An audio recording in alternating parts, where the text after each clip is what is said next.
Welcome to the COVID-19 at-home workout number 1. We're going to be doing the same kind of format that I do in my fitness classes. So if you like these workout videos, when we eventually get back up and running, who knows when that's going to be, you might like the classes that I run.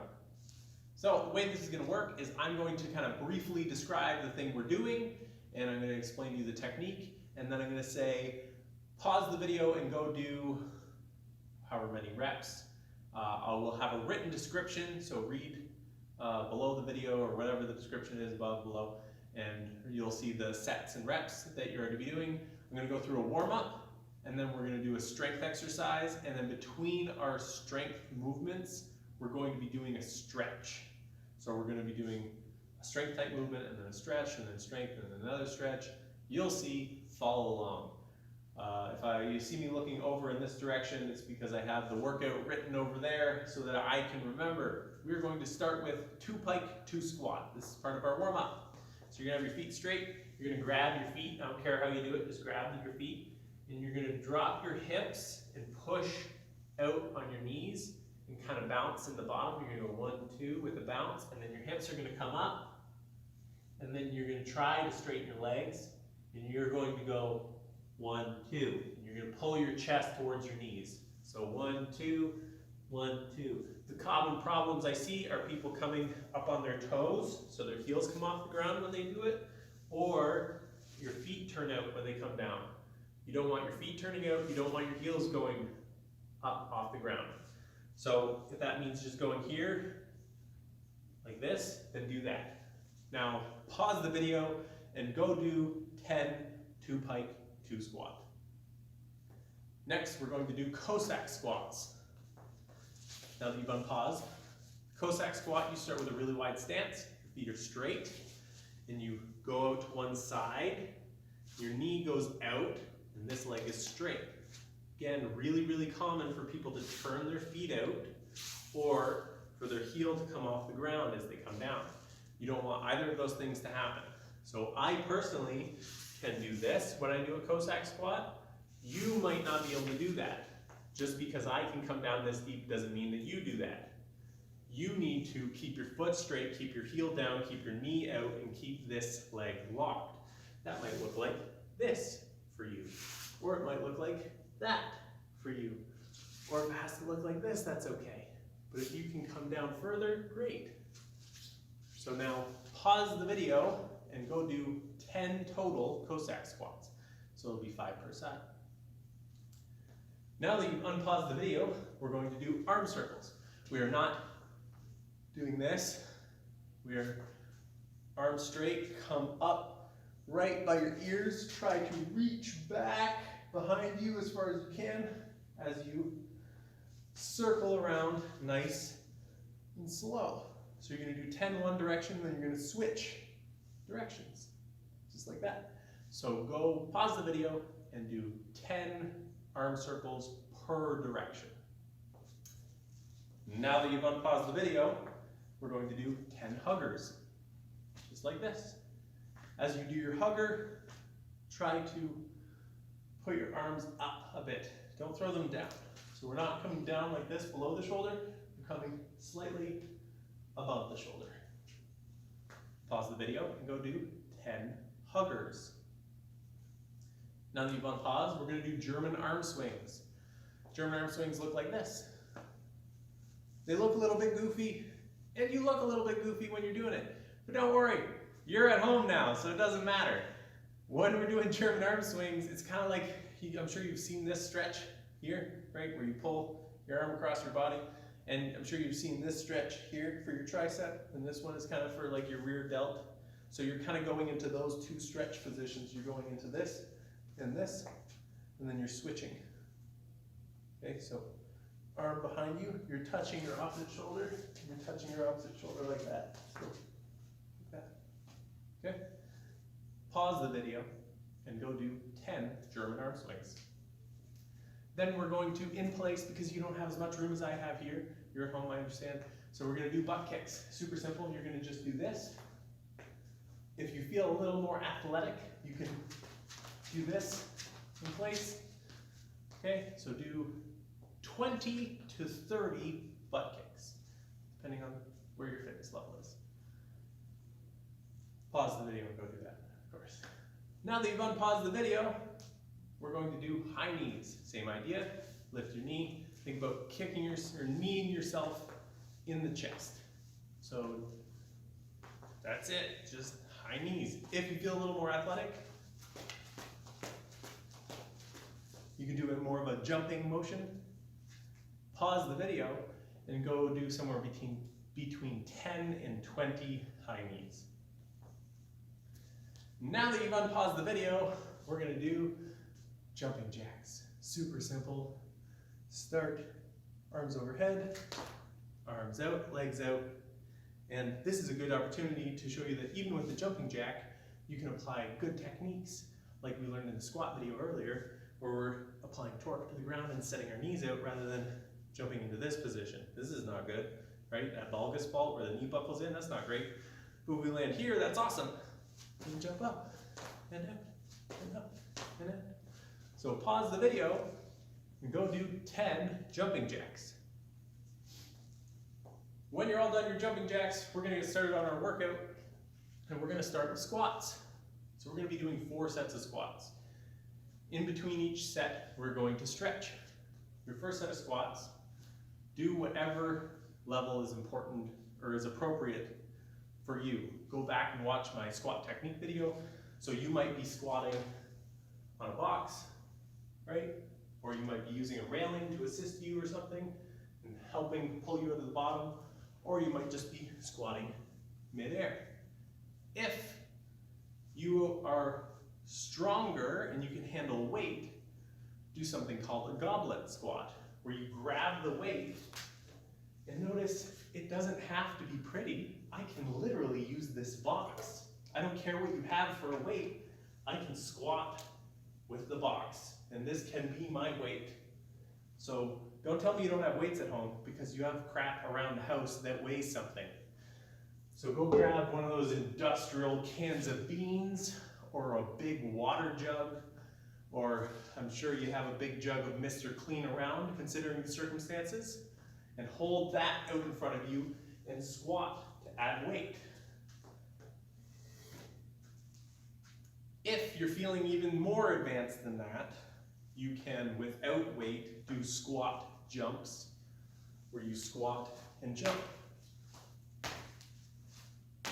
But make sure that you're getting a full depth squat every time, and you're still applying the principles where you're applying torque, focusing on the glute engagement.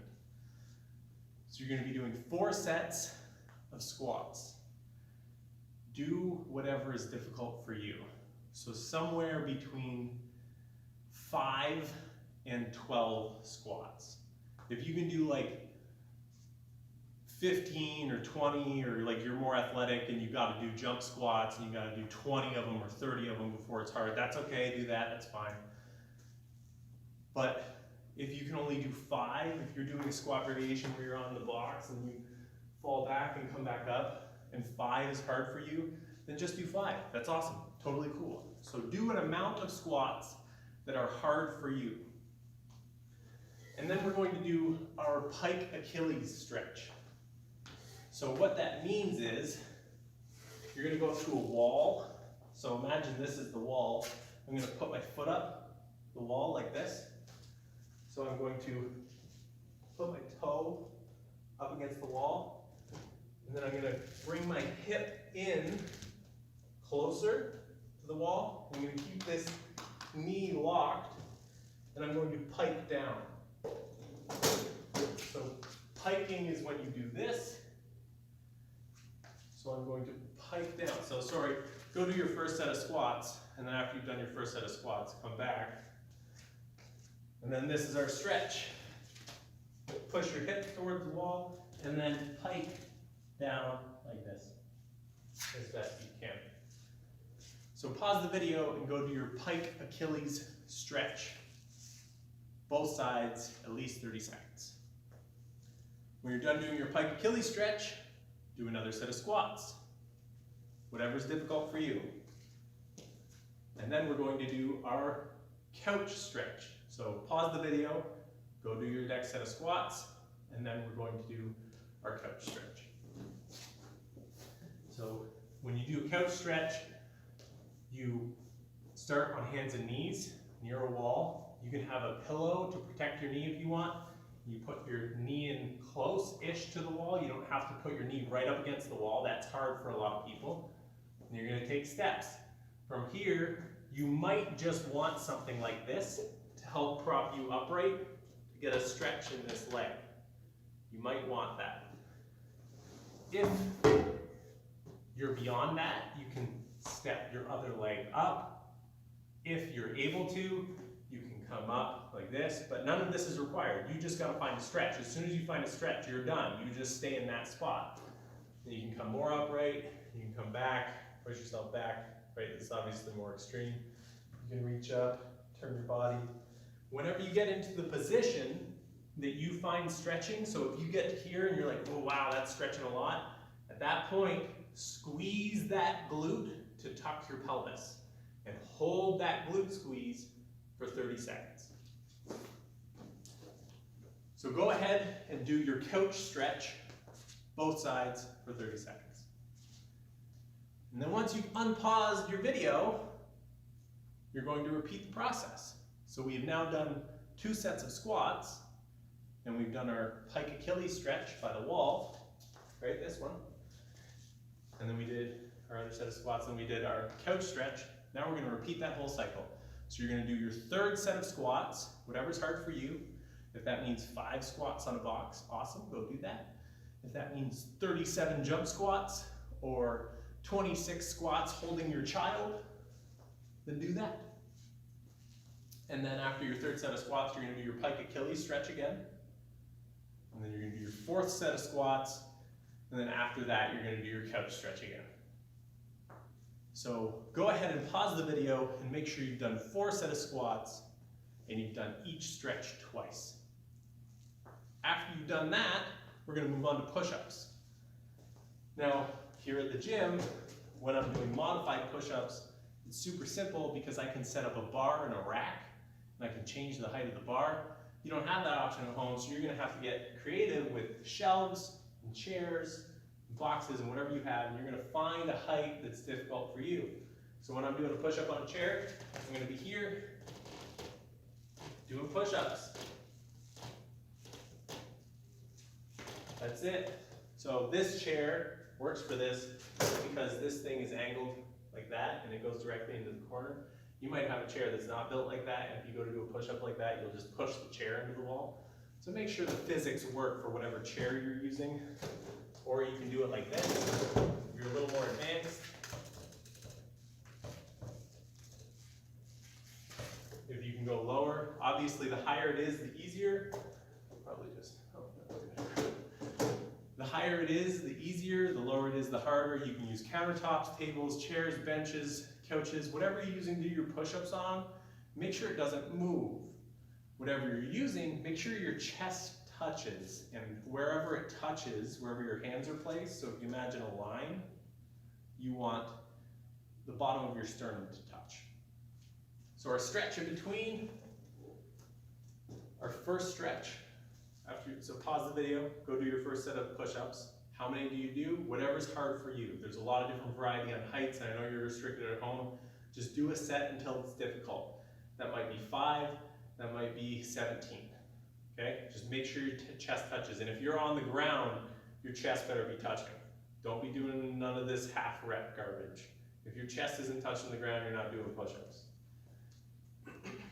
Our first stretch is our wall chest stretch.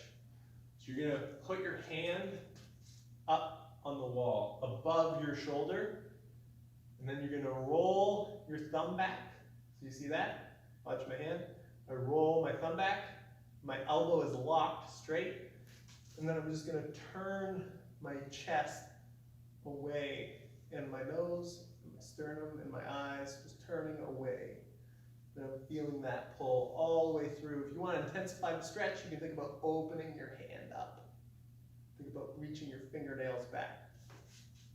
So go ahead and pause this video and do that wall straight arm chest stretch for 30 seconds per side. When you come back, do another set of push-ups. Pause the video and do a second set of push-ups, whatever's hard for you. After you're done your push-ups, we're going to do our fingers forward shoulder extension stretch. So you're going to have your fingers forward like this. You're going to pinch your shoulders back, scoot your hips out. And then from here, you're going to think about pushing your elbows back and lifting your chest at the same time. So I'm forcing in both directions.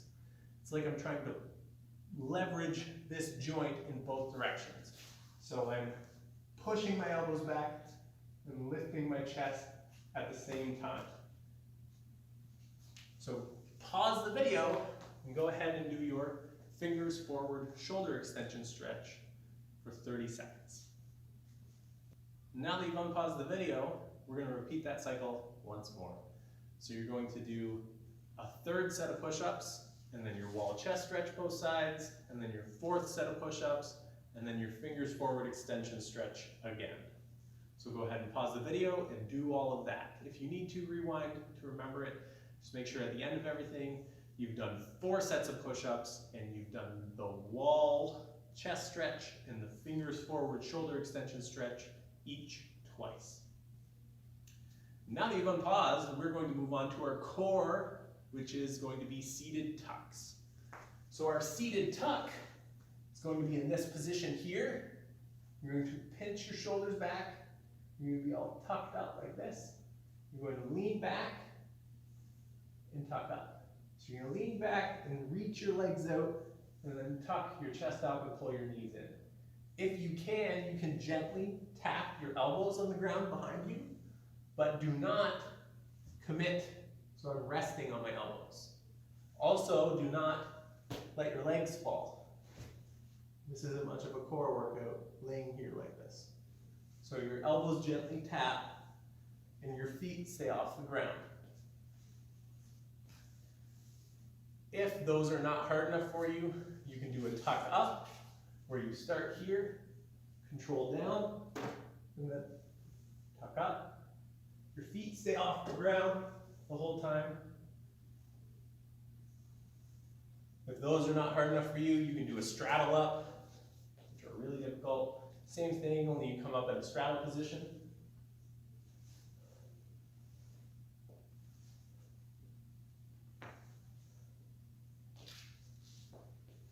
So find whatever variation is hard for you and go do somewhere between 5 and 15 of whatever one you find difficult.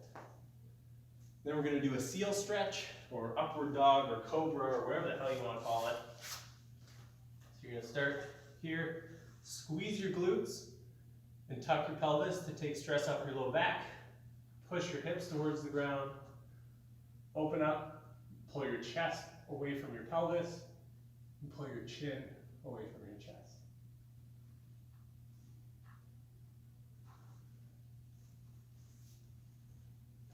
So go ahead and pause the video and go do that stretch for 30 seconds. When you come back, you're going to do another set of your tuck variation. So seated tucks, your tuck ups, your straddle ups that I showed you before. So pause the video and go do a second set of that. And then when you come back from that, our next stretch is going to be the half kneeling hip flexor stretch. So you're going to be half kneeling. Very, very important that we squeeze this glute to tuck the pelvis. And then we can slide our hips forward if needed, but you might already feel a stretch through here just with that pelvic tuck. If you choose to slide forward, do not let the glute relax. See, it's squishy now. It's relaxed. That's no bueno. You need to squeeze and tuck, slide forward, and maintain that glute squeeze the whole time so that you're getting that stretch in the hip. So pause the video and go do your half kneeling hip flexor stretch for 30 seconds per side.